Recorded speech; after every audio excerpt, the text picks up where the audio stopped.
नमस्कार साथियों। मैं रत्ना वोरा अहमदाबाद गुजरात से मेरे YouTube चैनल रत्ना वोरा बेबाक में आप सभी का बहुत बहुत स्वागत है।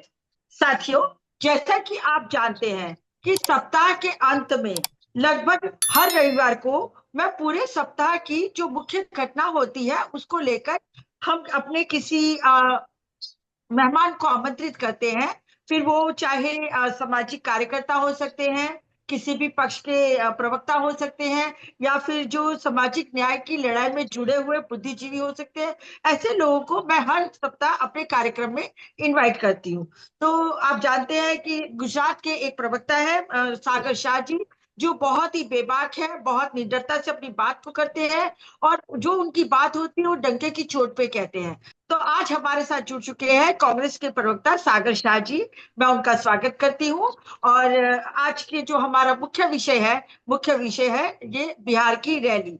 तो जैसा कि आप सभी जानते हैं कि 17 अगस्त 2025 के दिन सासाराम से बिहार की रैली शुरू हुई, और यहाँ पर वोट अधिकार रैली के नाम पर मतलब राहुल गांधी जी ने तो गदरी मचा दिया है। पूरे बिहार में एक ऐसा जन सैलाब उमड़ चुका है कि वो राहुल गांधी जी की एक झलक पाने के लिए मतलब हताशा से बेहताशा होकर तड़प रहा है। और आप देख रहे हैं कि जिस तरीके से आजादी की लड़ाई लड़ने वाले जो मतलब हमारे लड़ायक थे, जो जिन्होंने अपना बलिदान दिया, अपना सब कुछ न्यौछावर करके उन्होंने आजादी की लड़ाई लड़ी, उसी तरीके से ऐसा लग रहा है कि अब एक और नई आजादी की लड़ाई राहुल गांधी जी की अगुवाई में लड़ने जा रहे हैं, और उसकी शुरुआत हो गई है बिहार से।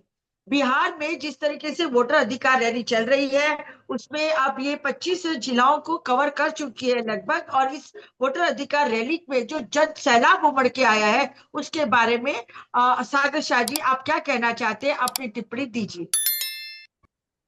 ये जन सैलाब ऐसा है जो इतिहास में लिखा जाएगा कि राष्ट्रपिता महात्मा गांधी के पीछे जब पूरा देश जुड़ गया था, वैसे ही आज इतने सालों के बाद फिर से उतनी ही तादाद में, या कहे तो आज 140 करोड़ जनता है, तब सिर्फ 40 करोड़ जनता थी जब हम आजाद हुए।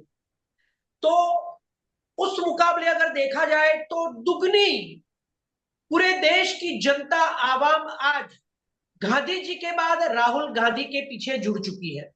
और फिर से बिहार की ये जो क्रांतिकारी धरती है, वहां से आज पूरे देश में देश की जो सरकार है जो कहती है कि हम अगले 50 साल तक राज करने वाले हैं और हम विश्व गुरु हैं, अवतारों के अवतार हैं, ये सरकार को हिला दिया है। इस सरकार की नींव को ऐसे हिलाया है कि आज खुद देश के प्रधानमंत्री, गृह मंत्री, विदेश मंत्री या कोई भी कैबिनेट के मंत्री कहे तो आज इनकी भाषा उस स्तर पर पहुंच गई है कि राहुल गांधी के लिए गालियों के ऊपर गालियां, हर चैनल पर, हर गोदी मीडिया पर ऐसी भाषाओं का इस्तेमाल किया जा रहा है कि जबरदस्ती आज विपक्ष को भी उसी लेवल पर कभी कभी मजबूरी में भी आ जाना पड़ रहा है। और उसकी वजह से ये विपक्ष को और खास करके राहुल गांधी को फंसाना चाहते हैं। और इसीलिए आज जब राहुल गांधी ने पूरे देश की जनता को एक कर दिया है, जोड़ दिया है, तो आखिरी वक्त पर जब रैली खत्म होने आई है, तब ये लोग बिहार के अंदर कांग्रेस के कार्यालय पर सदाकत आश्रम जो है, जो क्रांतिकारी आश्रम कहा जाता है, वहां पर जाकर लाठियों से अटैक करते हैं कार्यालय के ऊपर और कार्यकर्ताओं के ऊपर। तो ये दिखता है कि देश की जो सत्ता है उसकी नींव कैसे हिली है कि रैली पूरी खत्म होने की कगार पर है। 1 तारीख को जब बिहार के गांधी मैदान में जब एक जनसैलाब और उमड़ने वाला है, जिसे देखकर ये सरकार पता नहीं आगे क्या क्या करेगी, ये तो भविष्यवाणी हम नहीं कर सकते। लेकिन इनकी जो हरकतें आज कांग्रेस के कार्यालय पर बिहार में भाजपा के सत्ता पार्टी के कार्यकर्ताओं के द्वारा देखने को मिली, और जो लाठी चलाई इन लोगों ने अंग्रेजों की तरह, ये दिखाता है कि ये आने वाले वक्त में कुछ भी कर सकते हैं। और राहुल गांधी का पावर क्या है, ये राहुल गांधी ने भारत जोड़ो यात्रा, भारत जोड़ो न्याय यात्रा और वोटर अधिकार यात्रा से साबित कर दिया है कि ना हम डरेंगे, ना हम झुकेंगे, ना माफी मांगेंगे, आप मारो तोड़ो कुछ भी करो, हम सत्य के लिए लड़ेंगे, सत्यमेव जयते। ये पूरे देश में माहौल बन चुका है। और राहुल गांधी ने जैसे भारत जोड़ो यात्रा में कहा था कि डरो मत, डराओ मत, उसी तर्ज पर आज राहुल गांधी खड़े हैं कि आपको जो करना है कर लीजिए।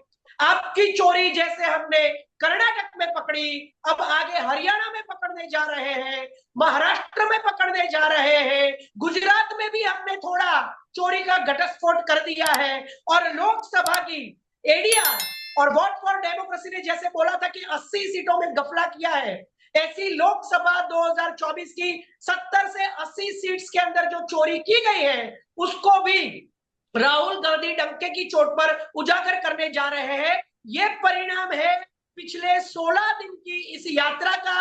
और आपने जैसे कहा 25 से अधिक जिलों में जो जन सैलाब उमड़ा, उसका ये परिणाम देश देखने जा रहा है।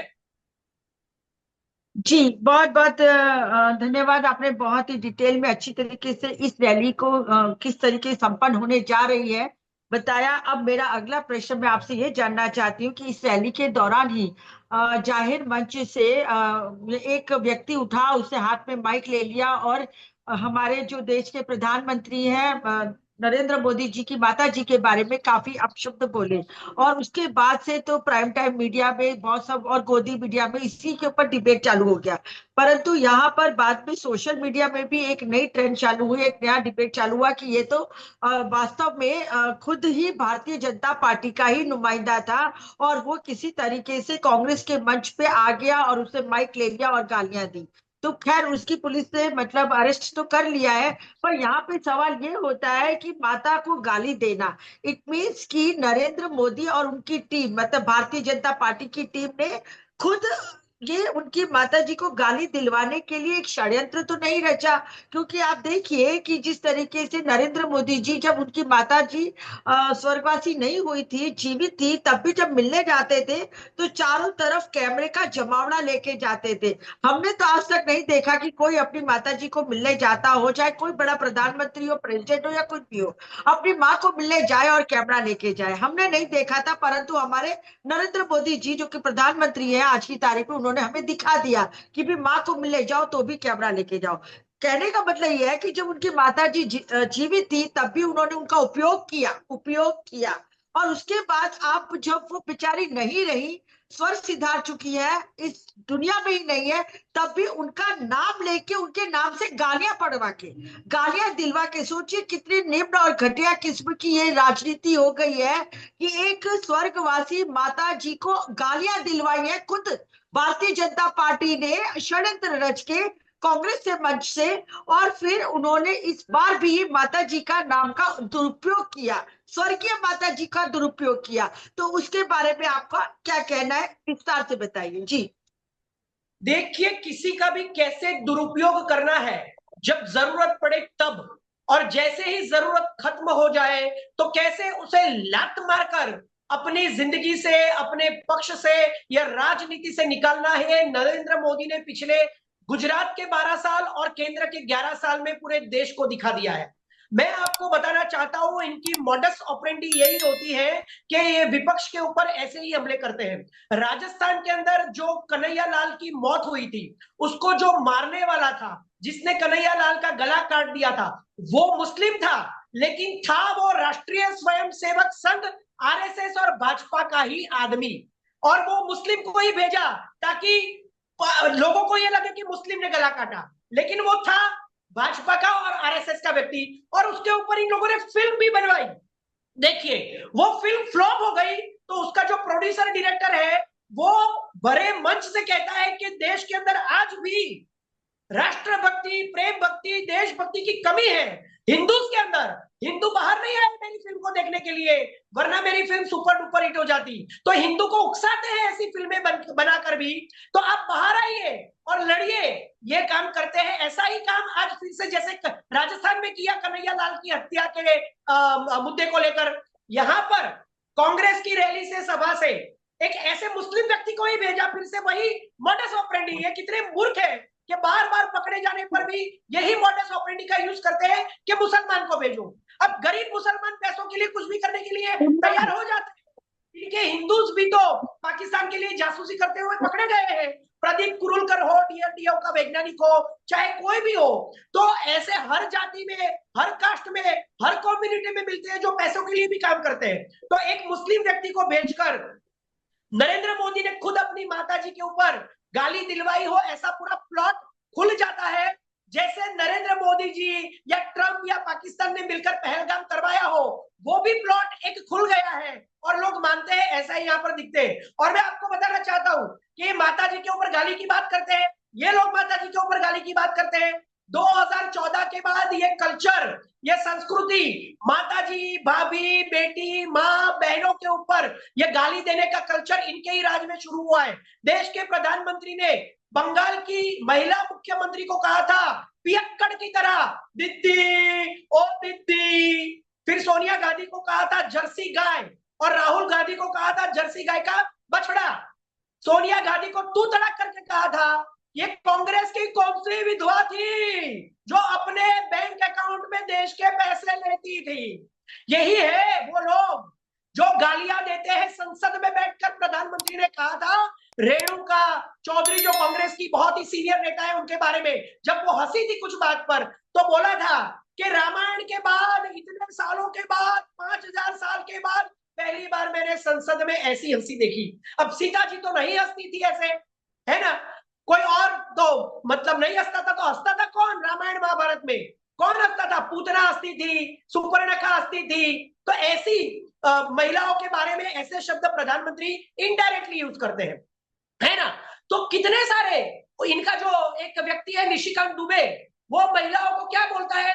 महुआ मित्रा को क्या बोला कि वैशाली की नगर वधु। आप मुझे बताइए, मैं बोलना नहीं चाहता हूं कि वैशाली की नगर वधु का मतलब क्या होता है, उसे गणिका कहते हैं। मैं खराब शब्दों में नहीं बोलना चाहता हूं, कॉलेक्टिव लैंग्वेज में बोलूंगा तो इनको शर्मसार हो जाना चाहिए कि वैशाली की नगर वधु मतलब गणिका। अगर इंग्लिश में कहे तो प्रोस्टिट्यूट। इनके सांसद कहते हैं संसद में बैठकर, और इनके ऊपर कोई केस नहीं होता है, कोई एफआईआर नहीं होती है, कोई इस्तीफा नहीं होता है। राजनाथ कहते हैं कि भाजपा में कोई इस्तीफा नहीं होता है, चाहे 107 केस लग जाए, चाहे तड़ीपार हो जाए, चाहे दंगेबाज हो जाए, चाहे मारो गोली सालों को बोला जाए, चाहे वो पॉक्सो के केस लगे हो इनके मुख्यमंत्री के ऊपर। क्यों? कर्नाटक के अंदर वो जो है उनके जो पुराने मुख्यमंत्री, उनके ऊपर पॉक्सो का केस लगा है। ब्रिजभूषण शरण हो, कपिल सेंगर हो, कोई भी हो, ये इस्तीफा भी नहीं होता है। तो ये इनका कल्चर है गालियां देने का। परेश रावल जो इनके साथ जुड़े हुए हैं, उन्होंने सोनिया गांधी को बार वाला कहा था। सोचिए, परेश रावल, जबकि उनकी खुद की पत्नी फिल्मों में काम करती है, तो देश के जो अनपढ़ गंवार जाहिल लोग अभिनेत्रियों के लिए क्या शब्द यूज करते हैं? हेमा मालिनी को क्या बोलते हैं? भाजपा की अभिनेत्री को नचनिया बोलते हैं। तो जब खुद की बीवी फिल्मों में काम करती है, उन्हें जब देश के लोग ऐसे शब्द बोलते हैं, वो खुद सोनिया गांधी के लिए बार बाला बोले थे। इनका एक प्रवक्ता है प्रेम शुक्ला नाम का, वो बार बार सोनिया गांधी को टारगेट करके सोनिया गांधी को बार बाला बोलता है। और वो जो गौरव भाटिया है, वो राहुल गांधी को बोलते हैं गांडोस। सोरोस के साथ जब बात आई थी वो अदानी के वो हिंडनबर्ग के रिपोर्ट को लेकर, तो सोरोस और राहुल गांधी को जोड़कर गौरव भाटिया ने प्रेस कॉन्फ्रेंस करके राहुल गांधी को बोला कि गांधी और सोरोस का कनेक्शन जैसे वो A+B होल स्क्वायर का करते हैं एक्स्ट्रा 2AB, ऐसे ही बोलते हैं कि गांडोस। अब ये गांडोस शब्द कितना गंदा है। हमारी भारतीय संस्कृति की भाषा की बात करें तो इनके नेता, इनके कैबिनेट के मंत्री, ये प्रधानमंत्री खुद और इनके मिनिस्टर्स, इनके विधायक गालियां बोलते हैं। रमेश विधुड़े ने दानिश अली को कहा, ए बांडिया, ए कटवा, ए उग्रवादी, ए आतंकवादी। उनका इस्तीफा नहीं हुआ है। और तेजस्वी यादव ने सिर्फ इतना बोला कि जुमलेबाज है, तो एफआईआर हो गई। राहुल गांधी ने ट्रंप की भाषा में तू तड़ाक करके बात की, खुद नहीं की, ट्रंप ऐसे बोल रहा था, उसी लैंग्वेज में बात की, तो एफआईआर हो गई। तो ये डर चुके हैं, पूरे नंगे हो चुके हैं, ओपन हो चुके हैं, चोर साबित हो चुके हैं। और देश की चिंता इन्हें सिर्फ बिहार में नहीं, पूरे देश में हर जगह पर वोट चोर गद्दी छोड़, वोट चोर गद्दी छोड़, वोट चोर गद्दी छोड़ ही कर रही है। तो अब करेंगे क्या? तो ये जो राजस्थान में किया कन्हैया लाल के वहां, वही मॉडस ऑपरेंडी यहां पर भी अपनाई और पोल खुल गई। यही है साबिती, यही है सच्चाई। जी, बहुत सही कहा आपने कि इनकी पोल खुल गई और बार बार ये लोग ऐसी हरकतें करते हैं और इनकी पोल खुल तो जाती ही है, क्योंकि अब वो पहले वाला जमाना नहीं रहा कि एक तरफी गोदी मीडिया जो दिखाता और वो पूरी दुनिया देखती। परंतु अब तो यहाँ पे मोदी जी का ग्राफ और ये गोदी मीडिया के जो चैनल का ग्राफ है इतना नीचे गिर चुका है कि लोगों ने अपने टीवी बंद कर दिए हैं, चैनल निकलवा दिए हैं और अब कोई टीवी खोलता नहीं है, सिर्फ अपने यूट्यूब पे ही जितनी भी सोशल मीडिया है उसी को फॉलो करते हैं और सच्चे और अच्छे समाचार वो लोग सोशल मीडिया से ले ही लेते हैं। इसमें आपके और हमारे जैसे यूट्यूबर्स प्रवक्ता भी शामिल है कि जो हम सही बात लेके जनता तक जाते हैं। तो अब हम इसी बात को आगे बढ़ाते हुए ये इस रैली के दौरान मैं एक और बात करना चाहती हूँ कि इस रैली के दौरान यहाँ पर जो तेजस्वी यादव जी है जो अभी भविष्य के मुख्यमंत्री हो सकते हैं और जिस तरीके से जन सैलाब उमड़ के आ रहा है उससे बहुत अच्छी तरीके से समझ आ रहा है कि अब ये जन सैलाब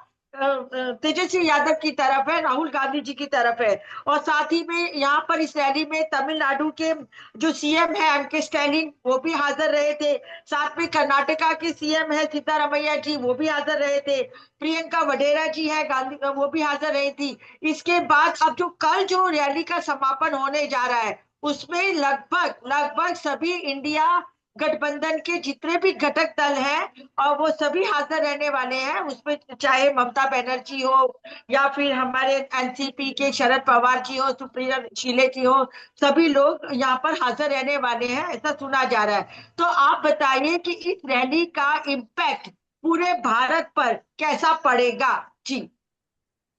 देखिए, अखिलेश यादव, तेजस्वी यादव और राहुल गांधी जैसे युवाओं के साथ ममता बनर्जी भी आ रही है। स्टालिन ने तो बिहार में आकर एक संदेश दिया, वो तो साउथ इंडिया के मुख्यमंत्री है तो बिहार में क्या लेना देना है, लेकिन फिर भी आए। पता है आपको एक किस्सा, मनीष कश्यप नाम का एक बदनाम यूट्यूबर बिहार में ऐसे ऐसे वीडियोस बनाकर ऐसी ऐसी नफरतें फैला रहा था कि तमिलनाडु के अंदर बिहारियों को मारा जा रहा है।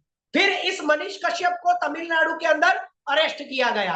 उसके बाद उसको इतना मतलब पाठ सिखाया, जब वो रिहा हुआ तो उसने खुद भाजपा छोड़ दी। तो वो जो नफरत फैलाई थी मनीष कश्यप जैसे नफरती यूट्यूबर्स ने भाजपा की गोदी मीडिया के द्वारा, उस नफरत को मिटाने के लिए खुद स्टालिन आए कि तमिलनाडु के अंदर बिहारियों को कोई अपमानित नहीं करता है। तमिलनाडु के अंदर सिर्फ बिहारियों को नहीं, पूरे भारत के हर राज्य के निवासियों को कोई परेशान नहीं करता है। और बिहार हो, गुजरात हो, उत्तर प्रदेश हो, मध्य प्रदेश हो, नॉर्थ हो, साउथ हो, सब भारत का ही अंग है। ये दिखाने के लिए खुद स्टालिन आए और मंच पर से कहा कि राहुल गांधी एक जांबाज मर्द है।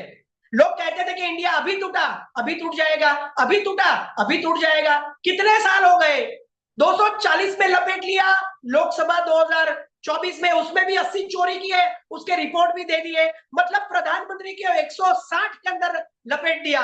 ये इंडिया गठबंधन आज भी नहीं टूटा है। केजरीवाल नहीं है, निकल गए, लेकिन उनके नेता संजय सिंह उसी उत्साह के साथ इस वोट चोरी में जुड़े हुए हैं। ममता बनर्जी भी आ रही है। और देखिए अखिलेश यादव ने तो यह सूत्र भी दिया, अवध से मगध या मगध से अवध, आप जो कहो, मुंबई से मणिपुर या मणिपुर से मुंबई, कन्याकुमारी से आप जो भी कहे, वो नाम अखिलेश यादव ने दिया। तो आज पूरे देश के अंदर राहुल गांधी के साथ मैंने कहा था कि भारत जोड़ो यात्रा के बाद के इस व्यक्ति के बाद जो राष्ट्रपिता महात्मा गांधी के रास्तों पर चल पड़ा है, पूरा देश उसके पीछे जुड़ जाएगा। और बिहार ने यह साबित किया है। और इतने बड़े बड़े नेता जो अपने राज्यों में क्षेत्रीय पार्टियों में कितने सालों से टॉप पर है, वो सारे आज राहुल गांधी युवा नेता के पीछे खड़े हैं, उनके साथ खड़े हैं, उनके आसपास खड़े हैं, उनके इर्द गिर्द खड़े हैं। यही साबित करता है कि आज देश वोट चोरी को मान रहा है कि राहुल गांधी ने जो बम फोड़ा 7 अगस्त 2025 को, वो सही था। और आगे राहुल गांधी ने डंके की चोट पर बोला है कि हर राज्य का पूरे देश में हम लेकर आ रहे हैं। तो ये इम्पैक्ट पड़ा है और इसका असर आगे होगा और बिहार के इलेक्शन में भी होगा। जी, आगे आप देखिए जिस तरीके से ये जन सैलाब उमड़ रहा है और ऐसा लग रहा है कि देश को एक दूसरी नई आजादी की तरफ बढ़ रहा है। ये जो तानाशाही लोग कब्जा करके बैठ गए हैं पिछले 11 सालों से, उनको उखाड़ फेंकने के लिए बिहार से एक जन क्रांति, एक जन सैलाब, एक जन आंधी खड़ी हो चुकी है। अब उसके सामने बिहार के हाथ पैर नहीं चल रहे हैं, मतलब उनके हाथ पैर फूल चुके हैं। अब वहां के मुख्यमंत्री नीतीश कुमार ने एक नया, मतलब कह सकते हैं कि षड्यंत्र रच दिया है कि 10-10 हजार रुपए बहनों को देने का उन्होंने एक नया नियम बनाया, नीति लेके आए हैं कि भी उनको उनके पसंद का रोजगार शुरू करने के लिए वे 10-10 हजार रुपया देंगे, और उसके लिए उन्होंने अभी से फॉर्म भरवाने शुरू कर दिए हैं। तो अभी आप इस विषय पर देखिए, इससे पहले मध्य प्रदेश में भी लाडली बहना का इन्होंने एक षड्यंत्र शुरू किया था, महाराष्ट्र में भी यही सब काम शुरू किया था, और अब इसी चीज को ये लोग, क्योंकि इनके पास और राहुल गांधी जी का कोई काट नहीं है, कोई तोड़ नहीं है, कोई उनका सानी नहीं है, इसीलिए अब बहनों को ललचाने के लिए, फुसलाने के लिए ये 10 हजार रुपए की बात फेंक दी है। तो आप इसके बारे में क्या कहेंगे? जी सागर जी। देखिए, अगर पिछले 3 महीने की बात करें तो पहलगाम से अगर हम शुरुआत करें तो पहलगाम को लेकर ऑपरेशन सिंदूर के ऊपर, इनके ऊपर पूरे देश ने मछलियां धोई है और यह साबित किया है कि ऑपरेशन सिंदूर को सफल बनाने के लिए इन्होंने सिर्फ और सिर्फ अपनी राजनीति खेली है। ऑपरेशन सिंदूर का, सेना का, कार्यपालिका का, न्यायपालिका का जितना चाहे उतना दुरुपयोग करके, गालियां देकर, अपमान करके, हर पद पर बैठे हुए लोगों का, बड़े बड़े, इन लोगों ने शुरुआत ऑपरेशन सिंदूर से की, लेकिन ऑपरेशन सिंदूर का इनको कोई फायदा नहीं हुआ। विश्व लेवल पर हम कहे तो ट्रंप ने इन्हें कितनी बार अपमानित किया है ये पूरी दुनिया जानती है। और एक धोखा नरेंद्र मोदी ने खुद देश के किसानों के साथ किया है। अगले 40 दिनों तक जो अमेरिका से कपास आता था उसकी पूरी ड्यूटी माफ कर दी है, अमेरिका की 11% ड्यूटी, जिसकी वजह से देश के किसानों से सस्ता कॉटन, सस्ता कपास अमेरिका से आएगा। तो देश के किसान इतने गरीब हैं, इतने मजबूर हैं, इतने लाचार हैं कि पैसों के बगैर आत्महत्या कर रहे हैं। उनके पीछे छुरा भोंका है देश के प्रधानमंत्री ने। देश के तात जो खाना पकाकर देश के 140 करोड़ की थाली में जो अनाज देते हैं, उनके पीछे पीठ में छुरा भोंका है नरेंद्र मोदी ने, बिना कुछ कहे, बिना कुछ बताए। अमेरिका की कपास पर जो ड्यूटी भारत में लगती थी वो 40 दिनों के लिए बिल्कुल नेस्तनाबूद कर दी है, जिसकी वजह से देश का किसान आने वाले वक्त में बहुत ही परेशान, मजबूर, लाचार होने वाला है। और आपने जो बताया कि क्या इसका इफेक्ट पड़ा, ये जो महिलाओं के लिए जो स्कीम्स लेकर आते हैं, तो आपको पता होगा कि अलग अलग राज्यों में, चाहे वो मध्य प्रदेश हो, महाराष्ट्र में हो, ऐसे ही महिलाओं के लिए, बहनों के लिए, बेटियों के लिए ये लोग लेकर तो आते हैं, लेकिन जब तक चुनाव नहीं होता है तब तक ही उन्हें पैसा मिलता है। जैसे ही चुनाव खत्म हो गया, ये लोग कुछ ना कुछ बहाने करते हैं कि भाई तुम्हारे पास तो घर है अपना तो आपको नहीं मिलेगा, तुम्हारे पास तो कार है अपनी तो आपको नहीं मिलेगा, तुम्हारे पास तो घर में गैस सिलेंडर है तो आपको नहीं मिलेगा। ऐसी छोटी छोटी बातें बताकर लाखों महिलाओं को उसमें से निकाल देते हैं। मतलब ये किसानों का तो अपमान करते हैं, गद्दारी करते हैं, महिलाओं का मजाक उड़ाते हैं, और जब खुद की माता जी का अपमान होता है तो ये लोग गुंडे भेजकर कांग्रेस के कार्यकर्ताओं को मारते हैं और उनके ऊपर एफआईआर करते हैं और फिर न जाने क्या क्या करते हैं। ये तो पूरे देश ने देख लिया है। तो इस देश के युवाओं का अपमान करते हैं जब उनके पेपर्स लीक होते हैं, जब वो नौकरी मांगने जाते हैं, अपना अधिकार मांगने जाते हैं, तो हर क्षेत्र के अंदर युवाओं को लाठियों से मारा है, पीटा है। महिला एथलीट्स को बोला कि तुम्हारे अवार्ड तो 15-15 रुपए के हैं। तो इनकी नजर में देश की जनता, चाहे वो युवा हो, महिला हो, युवा महिला हो, आप किसान हो, फिर देश के कोई भी तबके के लोग हो, इनके लिए देश की जनता तो मतलब ये कहते हैं ना, नरेंद्र मोदी ने खुद कहा था जब उनसे पूछा गया कि क्या आपको ये कोरोना के अंदर इतने लोग मर गए तो आपको दर्द नहीं होता है, तो नरेंद्र मोदी ने क्या जवाब दिया था देश के प्रधानमंत्री ने कि हाँ होता है ना, क्यों नहीं होता है। जब आप कार लेकर रास्ते पर निकलते हैं तो अगर गलती से कोई कुत्ता अगर आपकी कार के नीचे आ जाए और मर जाए तो जितना दुख होता है उतना दुख मुझे भी होता है। ये शब्द है हमारे देश के प्रधानमंत्री के आज के। और ये महिलाओं का अपमान करते हैं, किसानों के साथ गद्दारी करते हैं, युवाओं को लाठियों से पीसते हैं और अपनी माताजी पर खुद ही अपने लोगों को बेचकर गालियां दिलवाकर अपनी माता जी का भी राजनीति में दुरुपयोग करते हैं। ये कौन सी प्रकृति के लोग हैं? ये कैसी मानसिकता के लोग को है? मैं आपको एक बात जाते जाते बोलना चाहता हूं कि हमारे देश में अगर हम माने या मान ले 5000 साल पुरानी संस्कृति, रामायण महाभारत, ये जो भी ये आने के बाद ये जो महिमा करते हैं, उसके अंदर देव और जो दानव होते थे, मतलब कि भगवान कहते हैं देवीय व्यक्ति और एक राक्षस, तो क्या आपको ये दानवों के गुण या राक्षसों के गुण इनमें नजर नहीं आते हैं, जो अपने ही लोगों को, अपने ही घर के मेंबर्स को और देश की जनता को गालियां बोलते हैं, अपमानित करते हैं, धोखा करते हैं, उनको चीट करते हैं, उनके ऊपर टैक्स लगाते हैं, उनको बेरोजगार कर देते हैं, उनकी नौकरियां छीन लेते हैं, उन पे लाठियां चलाते हैं? ये कौन है? जी, वो 10,000 रुपए जो महिलाओं को देने की बात है, उस पे थोड़ा सा और आप प्रकाश डालिए। रेवड़ियों की बात, खुद की रेवड़ियां हाँ होती है हाँ, तो जी, मैं उस पे जानना बिल्कुल चाहती हूँ। बिल्कुल। मैं कहना चाहूंगा कि इन लोगों के आने के बाद ये जो रेवड़ी शब्द है, नरेंद्र मोदी ने सबसे पहले शुरुआत की थी। 15 लाख किसने बोला था? वो रेवड़ी थी, जुमला था, अमित शाह ने बोल दिया। 2 करोड़ नौकरियां एक साल में किसने दिया था? जुमला। किसने दी थी? रेवड़ी। 100 स्मार्ट सिटीज का प्रोग्राम बंद हो चुका है, वो प्रोजेक्ट बंद हो चुका है। किसने दी थी? रेवड़ी। किसने दिए थे? जुमले। तो काला धन किसने दिए थे? जुमले। किसने बोला था नोटबंदी से काला धन मिट जाएगा, आतंकवाद खत्म हो जाएगा? तो ये लोग रेवड़ी देते हैं, इन्हीं ने शुरुआत की है। ये लोग जुमले देते हैं, जब कोई दूसरा इनको जुमलेबाज कहता है तो एफआईआर कर देते हैं, जब इनके खुद के गृह मंत्री कहते हैं तो चलता है। और इसी तरह से 10,000 ये महिलाएं बोलती कि अपने पसंद का बिजनेस करेंगी। क्या बिहार के लोग तो पलायन करके दूसरे राज्यों में नौकरी करने के लिए जाते हैं, और उसमें से लाखों लोग है, 20 लाख लोग तो जो 65 लाख लोग काटे हैं एसआईआर में, उसमें से कहा कि 20 लाख लोग तो ऐसे हैं जो बिहार से बाहर चले जाते हैं कमाने के लिए। तो ये कौन सी इस बिहार की महिलाओं को, लाखों की तादाद में महिलाओं को 10,000 देके अपनी पसंद का बिजनेस करेंगी ऐसा कहते हैं? मतलब ओपनली झूठ बोलते हैं। क्या बिहार में अगर इतने रोजगार होते तो 20 लाख लोग पलायन क्यों करते भाई? तो ये झूठ बोलते हैं, ये झूठ के पुलिंदे हैं, और इन लोगों को झूठ बोलने की आदत है और ओपनली झूठ बोलते हैं। अभी तो 10,000 देंगे, क्योंकि जब तक चुनाव नहीं होगा तो देंगे, और जैसे ही चुनाव खत्म हो गए और जीत गए तो फिर bye bye, tata, goodbye, who are you, I am the non biological, मैं तो जी देवी हूं, जी मैं कैसे दे सकता हूं आपको 10,000? आप खुद कमाइए, खुद खाइए, खुद काम करिए। तो ये तो चीट करते हैं, फ्रॉड करते हैं देश की जनता के साथ। जी। एक और प्रश्न जुड़ता है इसी रैली के दौरान।